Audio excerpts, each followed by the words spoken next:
The following program, Norml Show Live, is intended for responsible adults only. We advocate for the repeal of marijuana prohibition for adults. We discuss the science, culture, and controversy about America's marijuana laws. We do not advocate or encourage any illegal activity and advise all listeners to learn their state and federal marijuana laws by visiting norml.org, Norml.org. Opinions and claims made by guests and advertisers of Norml Show Live are their own and do not necessarily reflect the philosophy and policies of Norml. Listener discretion is advised. You take a seed, you plant it, you grow it, you dry it, you roll it, you smoke it. You take a seed, you plant it, you grow it, you dry it, you roll it, you smoke it, and it goes down smooth. Hey! Spanning the continent to bring you the truth about cannabis and marijuana law reform. I smoke pot and I like it a lot. From the promise of legalization. And I think we need to rethink and decriminalize our marijuana laws. To the agony of prohibition. One major responsibility is to encourage people to use less drugs. The National Organization for the Reform of Marijuana Laws presents Norml Show Live, Marijuana Nation. Now, here's your host, Norml's Outreach Coordinator, Radical Russ Belville. Good afternoon, tokers and tokettes. Welcome. It is Monday, October 31st, 2011, and it's got to be Halloween all over the world. I'm Radical Russ Belville, also known as a pothead. Get it?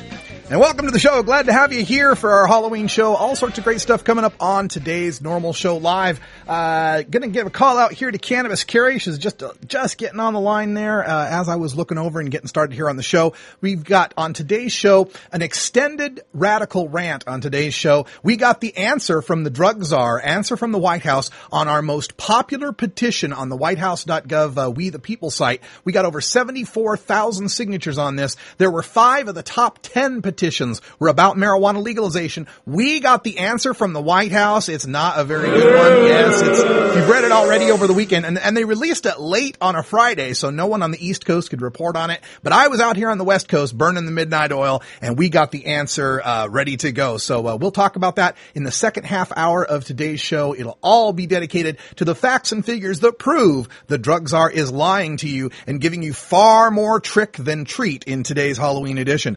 Joining us from our virtual studio in beautiful Astoria, Oregon is the spooky Cannabis Carrie. Yes, I am spooky today. Guess what I'm having for dinner tonight? Pumpkin pie? Goulash. Very good. Oh, that's making it right now, I swear to God. Yeah, very good. So Cannabis Carrie brings us our hemp headlines right here at the top of the hour. So what do we got in the news today?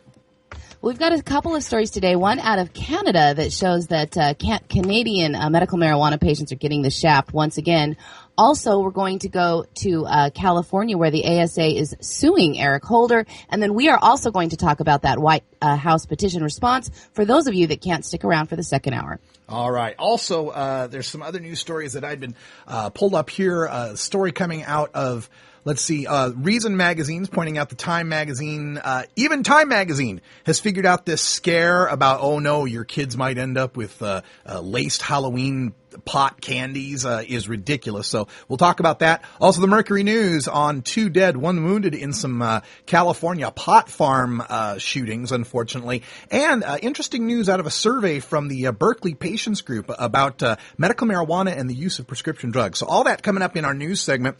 Also on today's show, it's Roots Monday. And, well, since it's Halloween, I have to bring you the Halloween stoner song, of course, from the Toys, Monster Hash. It's coming your way at 20 after the hour. So stick around. It's Norml Show Live, the voice of the marijuana nation, having ourselves a good time on Halloween. We're right back with the news after this.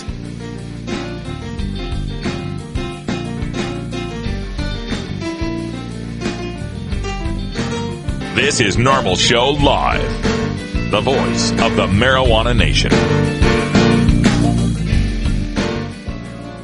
The law offices of Omar Figueroa would like to remind you to stand up for your rights. Please do not give up your precious liberties.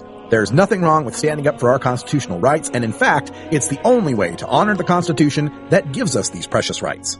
Treat law enforcement with respect and respect the Constitution by standing up for your rights. If you are detained or arrested, stand up for your rights by repeating, I respectfully invoke all of my legal and constitutional rights. I do not consent to any search or seizure. I want to remain silent, and I want to speak with my attorney, Omar Figueroa. Omar Figueroa has more than a decade of experience in federal and California courts and graduated from Yale University, Stanford Law School, and Trial Lawyers College. Please contact the law offices of Omar Figueroa at 415-489-0420 or 707-829-0215 or on the web at www.omarfigueroa.com. You're listening to Norml's Daily Audio Stash. Weedmaps.com. I'm Radical Russ from Norml. In my job as outreach coordinator, I travel every month, and when I'm on the road, I need a fast, accurate way to find the medical marijuana dispensaries in the area. So I turn to Weedmaps.com. Weedmaps.com has the best dispensary locator online or on your mobile device. Search by zip code or let Weedmaps find you, and in seconds you'll have the addresses, phone numbers, and customer service reviews for the medical marijuana dispensaries in the local area. Weedmaps.com also has a section devoted to helping you find a doctor who understands and recommends medical marijuana under your state's law. You can even check prices on the Medical Marijuana Stock Exchange. Coming soon, you'll even be able to find the listings of Norml attorneys and chapters, local head shops and grow shops, and the best weed-friendly businesses. Weedmaps.com has the information you need to be an informed cannabis consumer. Visit Weedmaps.com today, a proud sponsor of the Norml Network. Inhaling deeply of the sacred smoke.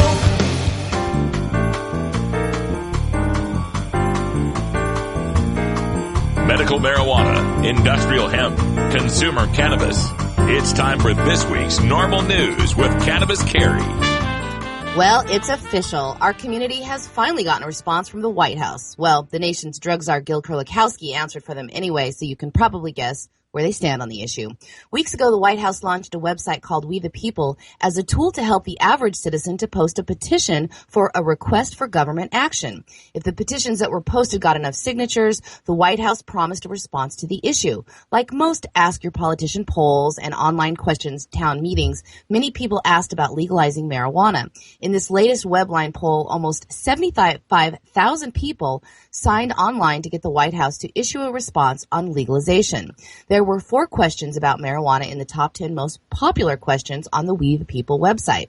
8 marijuana issue questions received more than 5,000 signatures each, so the official response from the White House, which in this case was lobbed over to the director of the White House Office on National Drug Control Policy, our drug czar, Gil Kurlikowski, was no surprise, but nevertheless disappointing.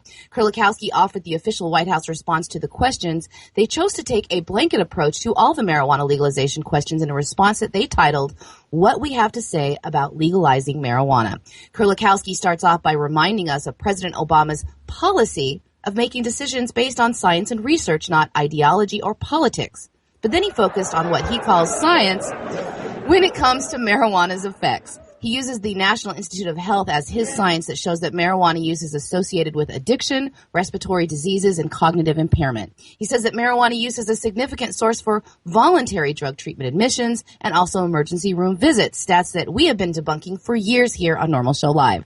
The rest of the statement reads like a who's who of felonious marijuana facts, such as the triple potency, not your Woodstock weed argument, and the negative effects on young brains. He did say that the White House is interested in the potential medicinal effects of marijuana and promises that they are, quote, ardently supporting ongoing research into determining what components of the marijuana plant can be used as medicine, but follows that with the FDA and the Institute of Medicine having not found that smoked marijuana can meet any modern standard for safe or effective medicine for any condition. Now, lastly, he did acknowledge that we cannot arrest our way out of the marijuana program or problem in our country, and says that legalizing marijuana would not address any answers to health issues, social issues, youth education, criminal justice, or quality of life. He says drug addiction treatment is the most cost-effective way to reduce drug use in America, and that the $10 billion spent on drug education and treatment programs is the best route, citing the use of drug courts in many states that allow treatment over jail sentences for first-time offenders. So, not from Obama, but yet another response from Gateway Gil. Yeah, let's remember here that the Office of National Drug Control Policy, the Office of Director, is designed by law, it's in the statute, to oppose all efforts at marijuana legalization for any reason whatsoever, it could even, medical, doesn't matter. His job is to oppose it. It doesn't matter if we came down from on high with tablets etched by God that said, you shall now legalize. The drug czar, by law, would have to say, sorry, Moses, we can't do it. Can't legalize. It's bad. Drugs are bad. We can't legalize marijuana. Some terrible, terrible thing would happen if we were to do drugs that. Are bad. Yeah, see, you that's our drugs. official White House policy here, you do them, set by Mr. bad Mackey. Because drugs are bad. Yeah. Okay. Yeah, we'll talk a whole lot more about this in the second half hour. And the medical marijuana advocacy group, Americans for Safe Access, is trying to use the court system to try and stop the raids of dispensaries in the state of California. We've been covering the systematic threats, closures, and harassment of dozens of dispensaries in California following those letters sent out to landlords by the California U.S. attorneys earlier this month. The ASA, based in Oakland, is suing U.S. Attorney General Eric Holder along with Melinda Haig, the top federal prosecutor in Northern California. The group is accusing them of violating the Constitution's 10th Amendment by using coercive and unfair tactics to interfere with the powers that are delegated to the states. The medical marijuana industry in California has been left reeling after expanding during the current administration, whose promise to end spending federal money to go after state program participants has fallen flat. The raids occurring on dispensaries is hearkened to the aggressive raids that occurred during the previous George Bush administration. Joe Elford, the chief counselor for the ASA, says that the aggressive attorneys are not just enforcing the medical marijuana laws of the state of California, they are doing something unusual in their efforts to repress the medical marijuana program in the state. He added that U.S. attorneys are not allowed to commandeer the lawmaking functions for the state of California. The 17-page lawsuit was filed late last week. Different courts in the state have made different rulings on the matter since the initiative was passed back in 1996. A recent California appellate court ruled that municipalities can't authorize the cultivation or distribution of a federally controlled substance by way of licensing them. But other appellate courts in the state have ruled that federal laws do not trump state laws in this matter. The lawsuit cites several threats by the U.S. attorneys telling cities that their officials could face federal prosecution for enacting medical marijuana policies in Chico, Eureka, and Arcata.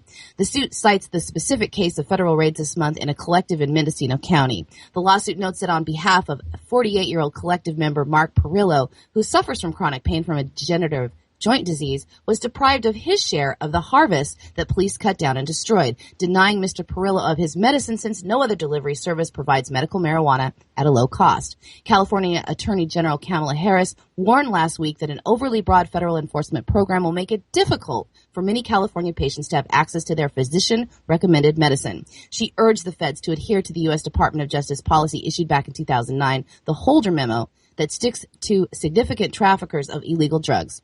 We hope that she wants them to leave the patients alone. Please leave the patients alone. I'm glad this lawsuit's going forward because, like I always say, when we're talking about it, we're winning. When we make these lawsuits happen, they get headlines and it brings the attention to, the absurdity of marijuana prohibition, especially when we're talking about sick people, for God's sake. But in looking at the suit, I don't know that there's going to be much benefit. I don't know that it can win, is what I'm saying. There's a lot of benefit in it, a lot of benefit in bringing the issue forward, but I don't think it can win. It looks to me like another situation where the federal government can just point at the Raich decision and say, well, Controlled Substances Act, Raich, we have the right to do all these things. And the idea of it being, well, the federal government has no business busting into the states here and strong-arming them and using these tactics to get the states to do things a certain way that the states are supposed to be in control of. Well, the answer to that is the 1984 Minimum Drinking Age Act.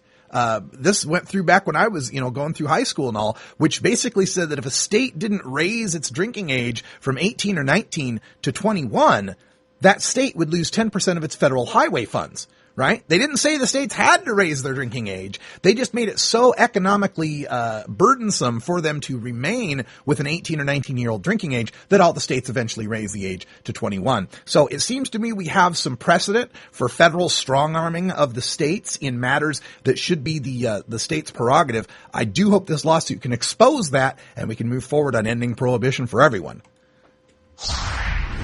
And now we go to Canada for our next story. The medical marijuana program in Canada has been in place for more than a decade, but a recent study shows that most Canadian doctors are still refusing to sign the declarations patients need to get legal access to medical marijuana.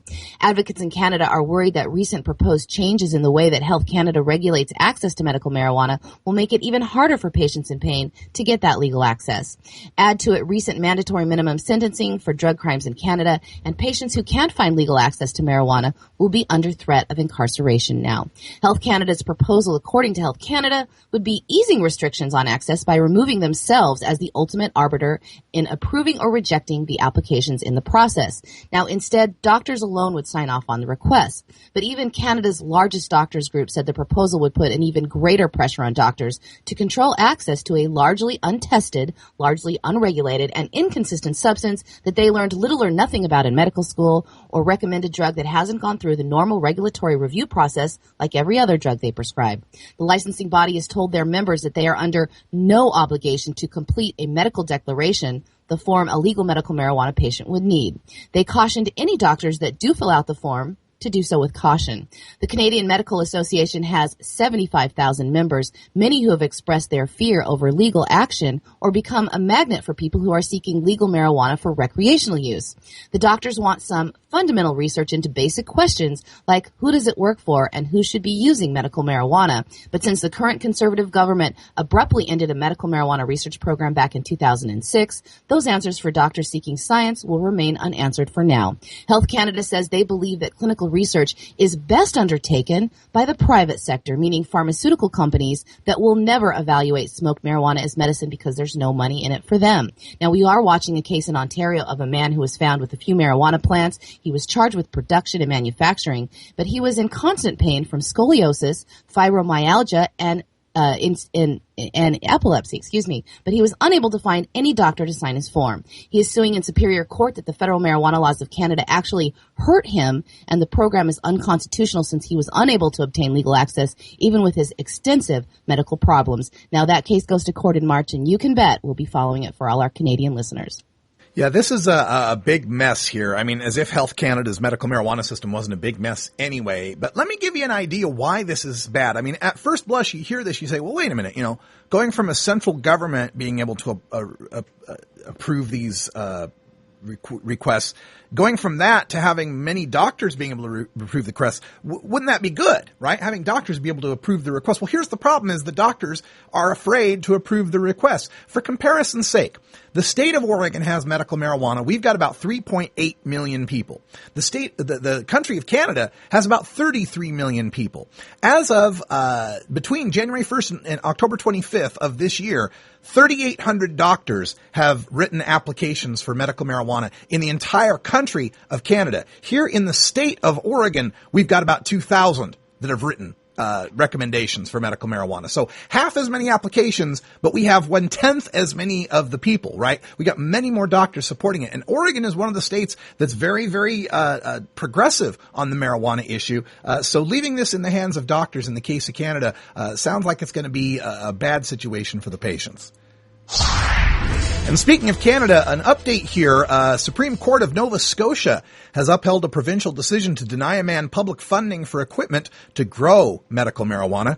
Sam Riley went to the court to challenge a decision of the Assistance Appeal Board, which found the equipment was not a special need under provincial regulations. The board has also determined that his use of marijuana did not qualify for funding as a special need through the Department of Community Services. Although medical equipment and supplies certainly can fall within the definition of special need, it would be unreasonable to interpret the regulations in such a way that coverage of growing equipment could fall within that definition if the very product being grown had not received the same designation, end quote. The judge wrote in her decision released Monday, which is basically to say if your Health Canada won't cover the price of marijuana, why should it cover the price of the grow equipment? Once again, another situation where medical marijuana, is not treated like other medicines simply because it's considered illegal when used by healthy people. And one other quick news update here. Berkeley Patients Group did a survey, and in this anonymous survey, 66% of the patients at the dispensary said that they use marijuana as a prescription drug substitute. Their reasons? Cannabis offered better symptom control with fewer side effects than did prescription drugs. Those with pain symptoms said that marijuana has less addiction potential than do opioids. Others said marijuana helped to reduce the dose of other medications. Amanda Ryman, PhD, the Director of Research and Social Services at the Berkeley Center, said, quote, instead of having a pain medication, an anti-anxiety medication, and a sleep medication, they are able to use just cannabis, and that controls all of those symptoms, end quote.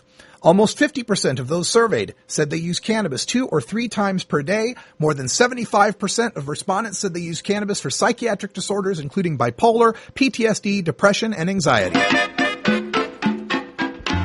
Well, just telling us more of what we already knew, that people are using a safer, non-toxic alternative to prescription medications.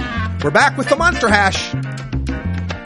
It's 20 after the hour, and we have to take a short break, if you know what I mean. Please support these sponsors who support Norml Show Live. Oh, have you ever met that funny reefer man? A reefer man. Have you ever met that funny reefer man? A reefer man. If he said he swam to China, he would sell you South Carolina. Then you know you're talking to that reefer man.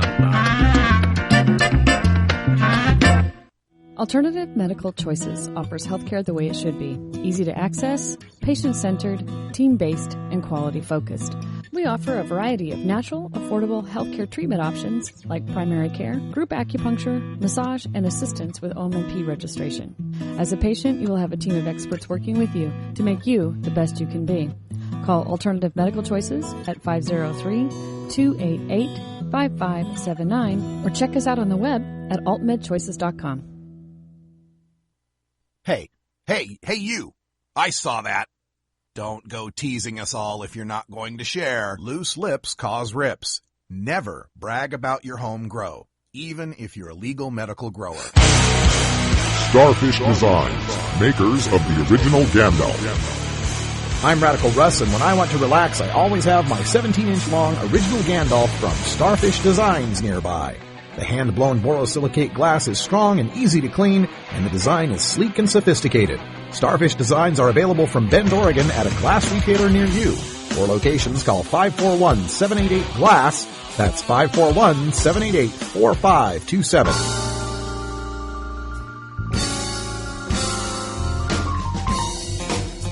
It's time for your daily Toker Tunes, the best in 420-friendly music from all genres that uplifts, entertains, and informs the public. Today we bring you tunes for Roots Monday, our celebration of the music that evolved into the popular modern music of today. We pick the best of blues, country, folk, and jazz with a 420 feel and serve it up for you every Monday. If you'd like to submit your song to be played on Norml Show Live, send it to us at stash@norml.org. Now here's some more great independent marijuana music for today's Daily Toker Tunes. All right back, and welcome to Halloween here at Norml Show Live. I hope you guys are going to have a fun trick-or-treating evening, costume party, taking the kids out, whatever you may do. And if you're looking to get the metal going, I encourage you to check out our recording from Friday night. We did the Norml Rocks with Herb Thrasher Halloween special. We recorded the first hour of it. It's available right now at our live.norml.org page. Great metal music that totally will get you into the Halloween spirit, man. There's some good stuff up there. Check it out. Norml Rocks with Herb Thrasher, available at live.norml.org, the 1-hour video, and lots and lots of great metal music on that.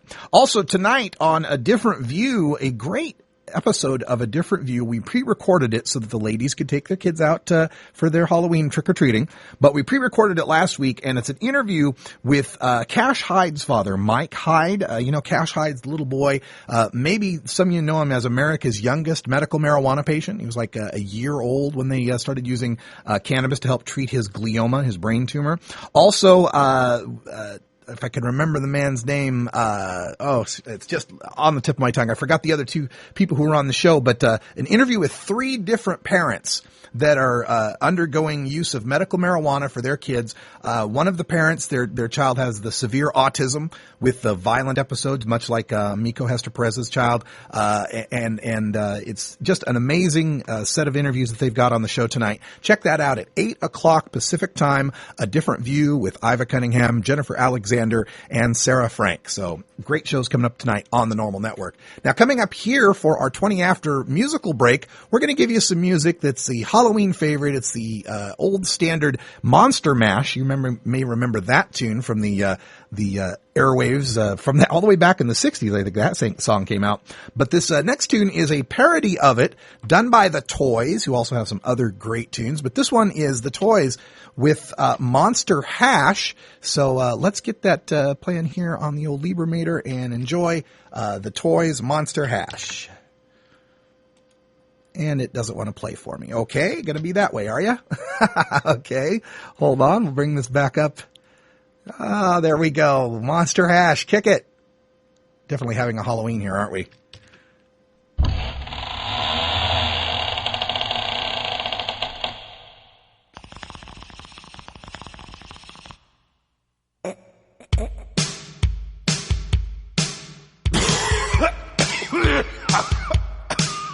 I was working in the lab late one night when I heard the gurgle of a water pipe.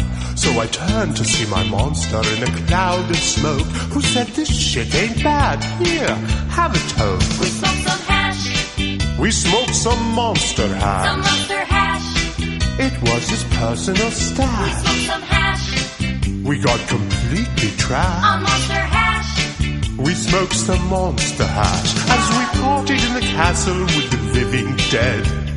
Mouths were dry and eyes were red. The ghouls and goblins shrieked and screamed. Won't somebody please pass the Visine? They smoked some hash. They smoked some monster hash. Some monster hash. From Frankie's personal stash. We smoked some hash. And they all were smashed. On monster hash. They smoked some monster hash. The mummy was toking on a ball. Wolfman said, "Don't bogart that, pass it along." The swamp thing was toasted, rolling on the floor, laughing hysterically and pleading for more. The scene was rocking as the werewolves moved to the undead reggae band's dance hall grooves. Meanwhile, in the kitchen, Frankenstein baked some Alice B. Toklas brownies and cakes. We ate some hash. We ate some monster hash. Some monster hash. It had the graveyard smash. We ate some hash. And we all got trashed. On monster hash. We ate some monster hash. The party would have gone on till we all passed out.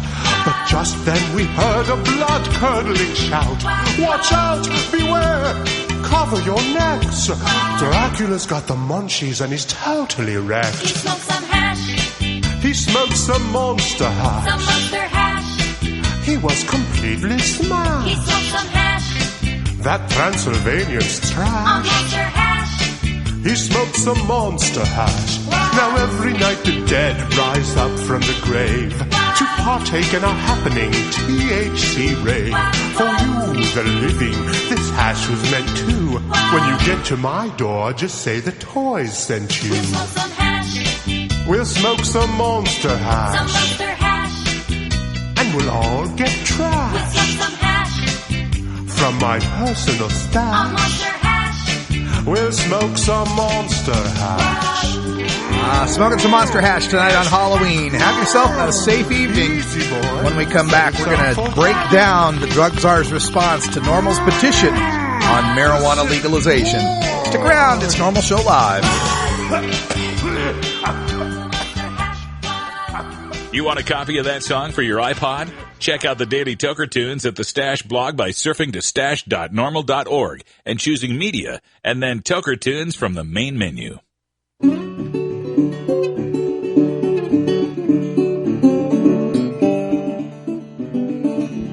This is Norml Show Live. As regards to legalization, it's not in the president's vocabulary and it's not in mine. providing dictionaries to drug czars since 2009. I don't care what you say. That ain't right. I said, that ain't right. That ain't right. I don't care what you say. As High Times Senior Cultivation Editor, I'm often called into the field and asked to sample or even identify exotic strains of marijuana in their natural habitat. Now, for the first time, I've compiled more than 120 of my favorite strains into this single field guide designed to fit into your pocket as you travel the world in search of your favorite plant. From a friend's closet grow room to the wilds of Northern California, this single guide covers all of today's best-known strains, plus heirlooms and throwbacks, including High Times quality photos and information on each variety's genetic heritage and growing characteristics, plus my personal notes on aroma, flavor, and potency. So this is Danny Danko, author of the official High Times Field Guide to Marijuana Strains, wishing you good times and great ganja. The official High Times Field Guide to Marijuana Strains is available at hightimes.com and finer bookstores. You know that chronic make me paranoid, baby. What makes something funny? How does humor impact health and psychological well-being? How can you incorporate humor into everyday life? A concise, reader-friendly introduction to an important but often underappreciated topic in modern psychology, Humor 101 explains the role of comedy, jokes, and wit in the sciences and discusses why they are so important to understand. Psychology professor Dr. Mitch Earlywine draws from his personal experiences in stand-up comedy to focus on how humor can regulate emotion, reduce anxiety, and diffuse tense situations, expose pretensions, build personal relationships, and much more.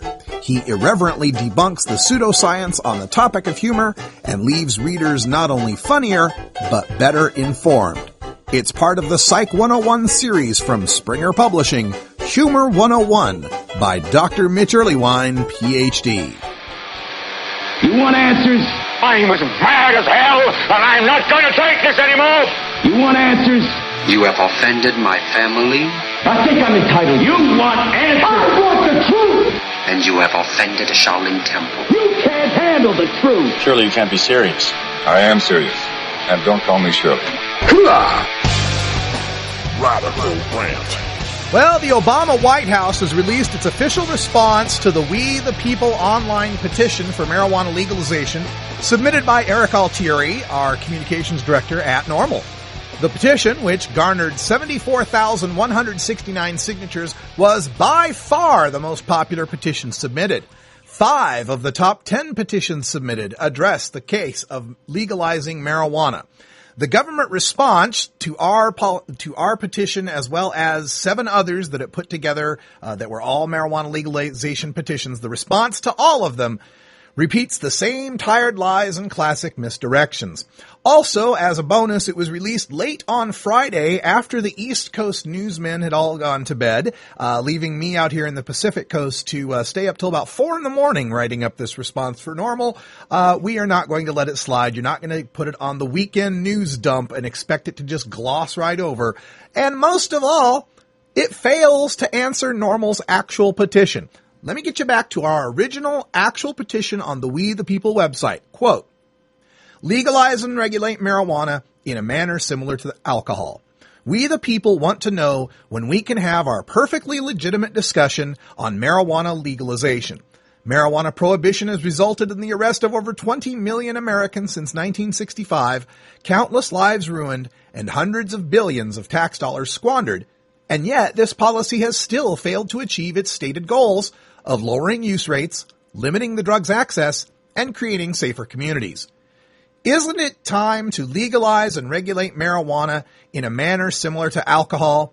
If not, explain why you feel the continued criminalization of cannabis will achieve the results in the future that it has never achieved in the past. So that was our official question. Isn't it time to regulate marijuana like alcohol? If not, how is doing the same thing we've been doing for 40 years going to work any different, right? 2-part question. Well, here is the official White House response, word for word, all of it, not going to cut any of it out. but I'm going to put Norml's response to it in between. Here we go. This is from the Drug Czar. What we have to say about legalizing marijuana by Gil Kurlikowski. When the president took office, he directed all of his policymakers to develop policies based on science and research, not ideology or politics. So our concern about marijuana is based on what the science tells us are the drug's effects. Oh, great. Then we're really looking forward to you implementing the 1972 Schaefer Commission report.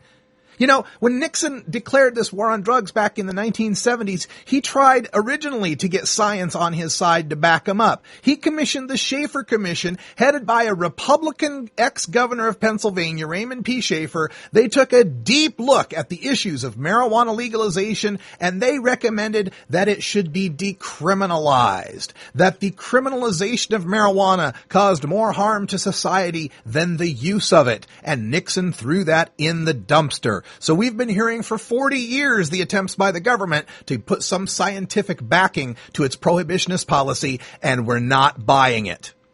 Now, to continue with Mr. Kurlikowski, according to scientists at the National Institutes of Health, the world's largest source of drug abuse research, marijuana use is associated with addiction, respiratory disease, and cognitive impairment.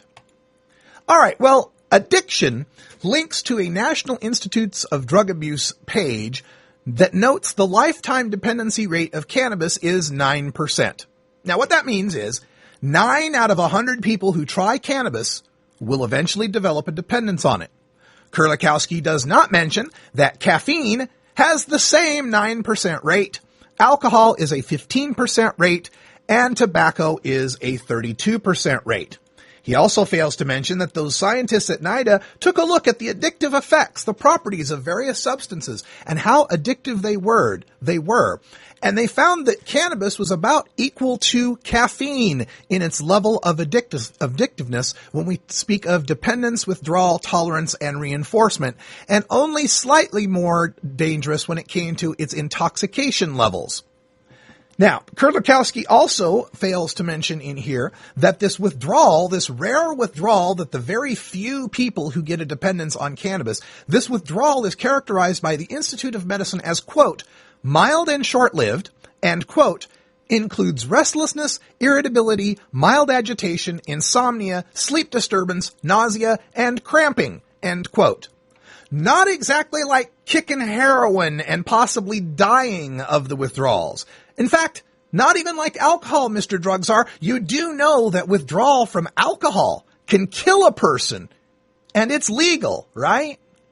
Now, the link that he gives us to respiratory disease links to a 2008 Science Daily article on a study entitled Bullous Lung Disease Due to Marijuana, which looked at the cases of 10 people who came in already complaining of lung problems who admitted they smoked pot over the past year. The subject was featured in a Journal of Royal Society of Medicine article as it found, quote, insufficient evidence for a causative link, end quote. And Matthew Naughton, the author of that 2008 study, co-authored a 2011 study which noted, quote, unfortunately, it is difficult to separate marijuana use from tobacco smoking, which does confound these reports, end quote. And speaking of tobacco, Mr. Drug Czar, you do know that tobacco is much worse for the lungs, and it's legal, right?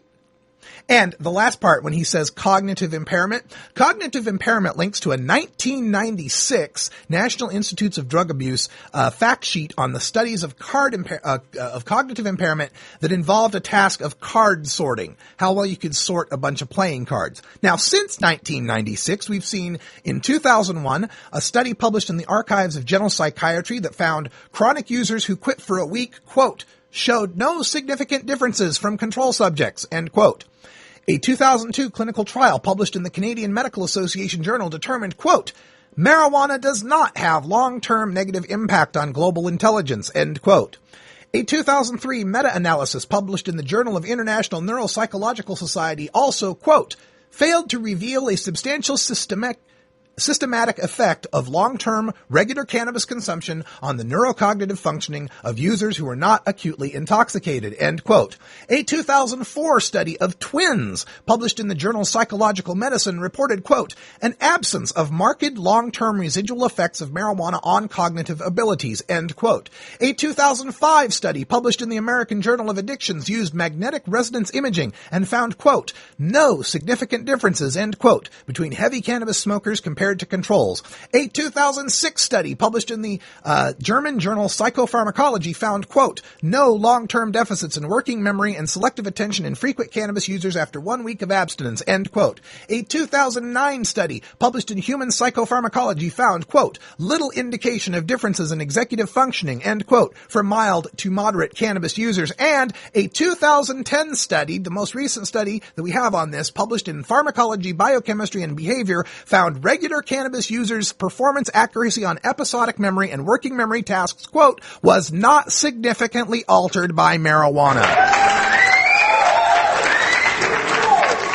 And that's just the 8 I could find in my spare time. And forgive the overkill, but Norml, as an organization that is honored to have Carl Sagan's widow, Ann Dryan, as an advisory board member, and Carl Sagan, one of the smartest human beings to ever have walked planet Earth, was a frequent cannabis consumer. We are particularly offended when the government claims science says that regular cannabis consumers are stupid. And speaking of cognitive impairment, Mr. Drug Czar, are you aware that frequent alcohol use is shown to have incredibly deleterious effects on cognition, and it's legal? But our petition wasn't about whether or not cannabis is harmful. It was whether or not we should consider regulating cannabis like the far more harmful substances, alcohol and tobacco. We'll continue on with our debunking of the drug czar and response to our petition when we come back at Norml Show Live. The fact is today, people don't go to jail for possession of marijuana. I know you like to pretend it does, and there's a lot of misinformation about that, but finding somebody in jail or prison for a first-time nonviolent offender for possession of marijuana is like finding a unicorn. You find one, you will make a big story because it doesn't exist. Finding somebody in jail or prison for a first-time nonviolent offender for possession of marijuana is like finding a unicorn, finding a unicorn, finding a unicorn. Norml Show Live, the National Wildlife Refuge for Marijuana Unicorns. I'm gonna light me a pipe of inspiration. I'm gonna blow away troubles from my head. I'm gonna leave this plastic place to a plastic evil race and travel to a better place and travel to a better place and travel to a better place instead. It's tough talking to kids about marijuana, especially if you might be a parent who dabbled a time or two in your youth. So to help you out, get your copy of Dr. Mitch Earlywine's latest book, A Parent's Guide to Marijuana. Dr. Earlywine is an associate professor of psychology at the State University of New York at Albany and an expert on the studies concerning marijuana, its effect on health and society, and the methodology behind the statistics. He is a frequent guest here on our daily audio stash. Dr. Earlywine lays it all out without the propaganda and scare tactics that parents know won't work with teenagers. He presents a rational understanding of cannabis, what it is and what it isn't, and why kids shouldn't be using marijuana.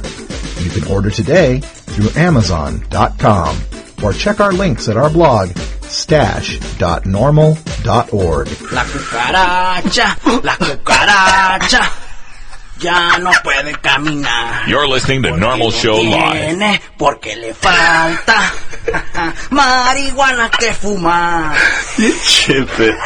The voice of the Marijuana Nation. Hear Cannabis Times Radio every Monday at 5 p.m. Pacific with replays at 11 p.m. Pacific. Also catch morning replays every Thursday at 5 a.m. Pacific and weekend replays every Sunday at 7 a.m. Pacific right here on the Norml Network. Marijuana and alcohol are the two most popular recreational drugs in America. Marijuana smoking is non-toxic, relatively safe, and has a low risk of dependence. Alcohol drinking is potentially fatal, dangerous to society, and is quite addictive.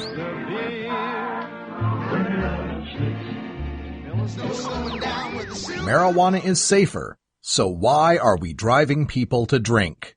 That's the question of the new book, Marijuana is Safer, So Why Are We Driving People to Drink? By Paul Armentano, Mason Tvert, and Steve Fox.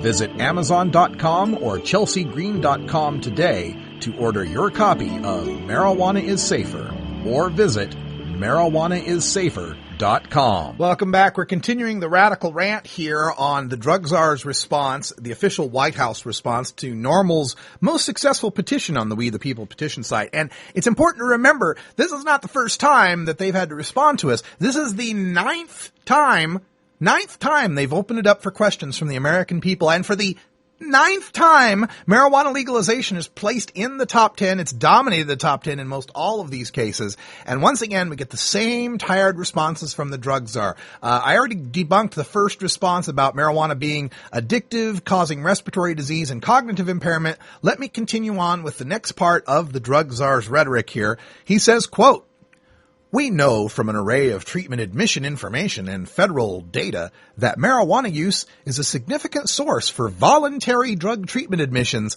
and visits to emergency rooms." Oh, voluntary admissions, eh? Well, really nice of you to link to that table, because it's a table that actually makes my point for me. The 2007 treatment episode data set, this is something called TEDS. Those data tables actually show us that 37% of the people admitted to treatment for marijuana hadn't used it in the past 30 days. More than 1 out of 3 people you're putting in a forced rehab hadn't even smoked pot in a month. These tables are based on admissions data that also show us that 57% of marijuana admissions were coerced by law enforcement, either through a drug court or some sort of judge sentencing them to that treatment, and only 15% of such admissions are actually voluntary drug treatment admissions. 13.09% of the referrals of cannabis only. When it comes to cannabis only, it's near 60% are referrals from the criminal justice system. Nearly 3 out of 5 cannabis users in rehab right now are there because a court forced them there. This is not anything. So what we have here is, well, let me get to the next part. He talks about visits to emergency rooms, right? So visits to emergency rooms. This links to 2009 data from the Drug Abuse Warning Network, something called DAWN. And this contains a little bit of interesting fine print that says, quote, "Within DAWN, the drug misuse or abuse statistics category is a group of emergency room visits defined broadly to include all visits associated with illicit drugs." That is, if you mention pot, if you have pot on you, or your urine or blood tests positive for pot, that's a drug-related emergency room visit. Has nothing to do with people going in and saying, "Oh my God, I smoked pot and now I feel awful." It has to do with whether or not people who feel awful happen to be pot smokers. If you smoked a bowl last night, broke your leg skiing today, went to the ER, and they found metabolites of THC in your pee, well, that's a DAWN statistic for a pot-related ER visit. Meanwhile, a 2011 study in the American Journal of Emergency Medicine found, quote, "Marijuana dependence was associated with the lowest rates," end quote, of emergency room admittance compared to other drugs. So, we have illegal marijuana, which lets the government arrest people and then make them choose between jail or rehab, and then the rehab numbers go up, and that's an indication we need to keep arresting people. And we have emergency room data that tells us that some sick and injured people, like some Americans generally, smoke pot. Can you tell us why we shouldn't end those charades and consider regulating cannabis like the more harmful alcohol and tobacco? The drug czar continues. Studies also reveal that marijuana potency has almost tripled over the past 20 years, raising serious concerns about what this means for public health, especially among young people who use the drug because research shows their brains continue to develop well into their 20s. Simply put, it is not a benign drug. Well, the part that he says marijuana potency has tripled links to a 2010 paper from the Ole Miss U.S. pot farm. You do know the federal government grows pot, right? The federal government actually grows pot at the University of Mississippi. And this terribly dangerous drug that nobody should have and has no medical benefit, they roll it up and they mail 9 ounces of it to a pound of it a month to 4 Americans for medical purposes. You know that, right? That we have a U.S. government pot farm. Anyway, so they did the research at the U.S. government pot farm, and this potency paper that they link to shows potency tables from 1993 to 2008. Yeah, you're right. That's 15 years, not 20 years, Mr. Drug Czar, but 15 years, 20 years, whatever. Now, these figures also include hashish and hash oil. And for those of you who don't know, those are concentrated preparations of cannabis. This is kind of like throwing 3 Rhodes Scholars into an 8th grade social studies class and then grading on the curve. It's apples and oranges here. Hash is not pot. You could take the swaggiest weed in the world, and if you had enough of it, make hash oil that'll knock you on your ass, because it's a concentrated preparation. So adding hash into the potency figures makes that a little bit fuzzy on the math there. But let's go on with your math here. Figures for all samples, including the hash we just talked about, show a rise from 3.4% to 8.8% THC. That, my friends, is 2.5 times. That's not almost triple. But if you separate it out, take the hash part out, for what they call marijuana, just average grade marijuana, that goes from 3.4% to 5.8%.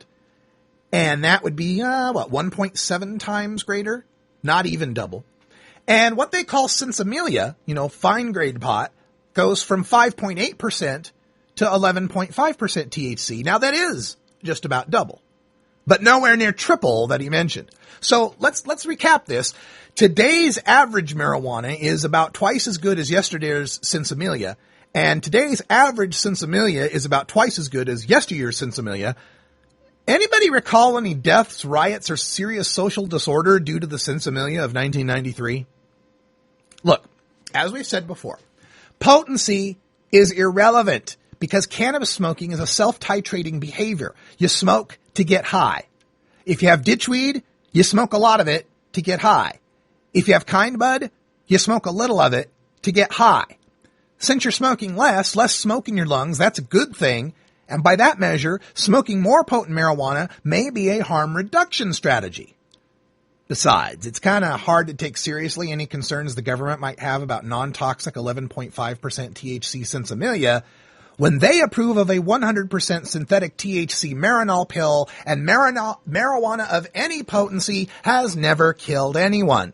But once again, Mr. Drug Czar, nobody here said cannabis was a benign drug, only that it was safer than the 2 current legal substances, alcohol and tobacco. And we were just wondering, why couldn't we regulate cannabis like we regulate those?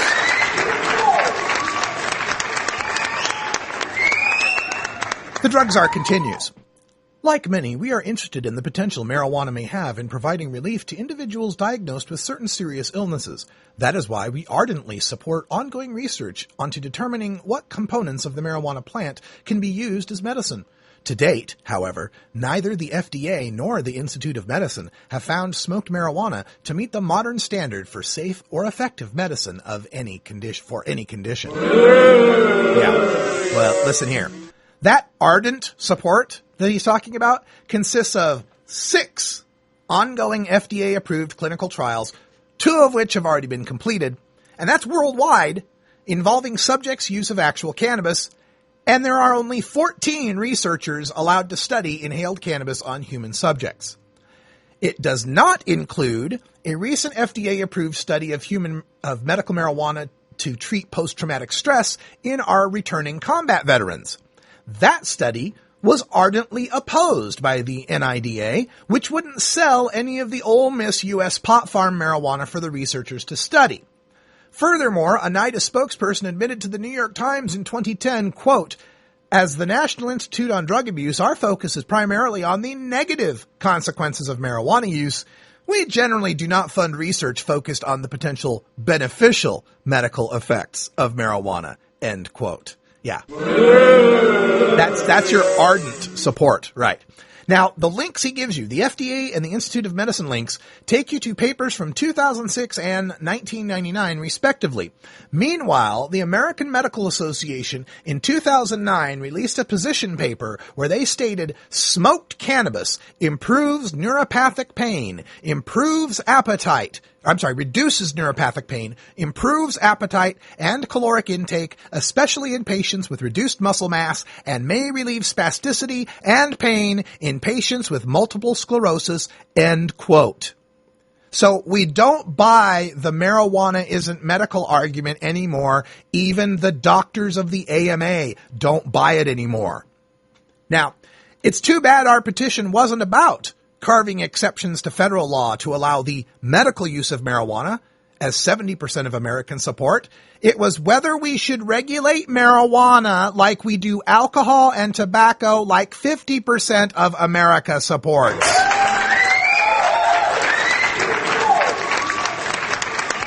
The drug czar continues. As a former police chief, I realize that we cannot arrest our way out of this problem. Yeah, if you realize that, then why were there virtually the same number of arrests this year for marijuana as there were last year for marijuana, a number that still eclipsed any arrest totals under Presidents Bush and Clinton? It seems you're going out of your way to ignore our petition to end that strategy of arresting our way out of the problem by regulating marijuana like we regulate alcohol and tobacco. The drug czar continues. We also recognize that legalizing marijuana would not provide the answer to any of the health, social, youth education, criminal justice, and community quality of life challenges associated with drug use. Right. Legalizing marijuana won't address drug use. It will address marijuana use by regulating it like we do alcohol and tobacco. Legal marijuana would be an answer to many Americans' health challenges. Legal marijuana would help raise tax revenues to benefit society and community. Legal marijuana would replace the reefer madness style youth education that's been proven not to work with honest, factual information. Legal marijuana removes the cost of arresting, prosecuting, and monitoring people on parole and probation, and by definition, eliminates crime. The drug czar continues. That is why the president's national drug control strategy is balanced and comprehensive, emphasizing prevention and treatment while at the same time supporting innovative law enforcement efforts that protect public safety and disrupt the supply of drugs entering our communities.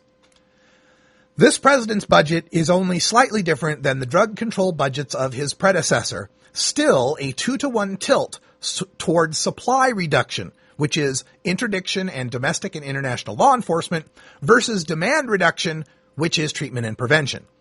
That takes us to the second part of our petition, which was asking, how is the continued criminalization of cannabis going to achieve the results in the future that it has never achieved in the past?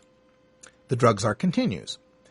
Preventing drug use is the most cost-effective way to reduce drug use and its consequences in America. And as we've seen in our work through the community coalitions across the country, this approach works in making communities healthier and safer. We're also focused on expanding access to drug treatment for addicts. Treatment works. In fact, millions of Americans are in successful recovery for drug and alcoholism today. Drug and alcoholism? Never mind. And through our work with innovative drug courts across the nation, we are improving access to treatment. We are improving our criminal justice system to divert nonviolent offenders into treatment. Well, you can go back to our rebuttal about the treatment admission statistics and forcing people into rehab in the drug courts, and bless all the people who were managed to get successful recovery from alcoholism and drug, who didn't miss out on a bed because there was some cannabis consumer forced there who hadn't smoked pot in a month. But these drug courts only work thanks to the arrests of cannabis consumers, and we're wondering how the continued criminalization of cannabis is going to achieve the results in the future that it has never achieved in the past. You continue to dodge the question. The drug czar continues. Our commitment to a balanced approach to drug control is real. This last fiscal year alone, the federal government spent over $10 billion on drug education and treatment programs compared to just over $9 billion on drug-related law enforcement in the U.S. Well, there's the trick there, as he says drug-related enforcement in the U.S. doesn't count the $5 or $6 billion that we sent overseas in our drug enforcement. So we're continuing here. How does the continued criminalization of cannabis achieve the results in the future it has never achieved in the past? And the drug czar concludes, thank you for making your voice heard. I encourage you to take a moment to read about the president's approach to drug control to learn more. Well, you know what? I've read it all. Thanks for wasting America's time and ignoring her wishes. I encourage you to take a moment to actually read and answer the questions on these petitions. Every answer you gave to whether we should consider regulating cannabis like the far more harmful substances alcohol and tobacco was an excuse to make alcohol and tobacco prohibited like marijuana. Every answer you gave to how will the continued criminalization of cannabis achieve the results in the future that it has never achieved in the past illustrated that you're continuing the same failed strategies as your predecessors. We, the people, were hoping for some change. We love the earth. This is Norml Show Live, the voice of the marijuana nation. I'm Radical Russ, and I'm truly a pothead. For Cannabis Carrie and everybody here, thanks for joining us. Have yourself a happy Halloween. And until next time, take care of each other, tokers. You take a seed, you plant it, you grow it, you dry it, you roll it, you smoke it, and it goes down smooth.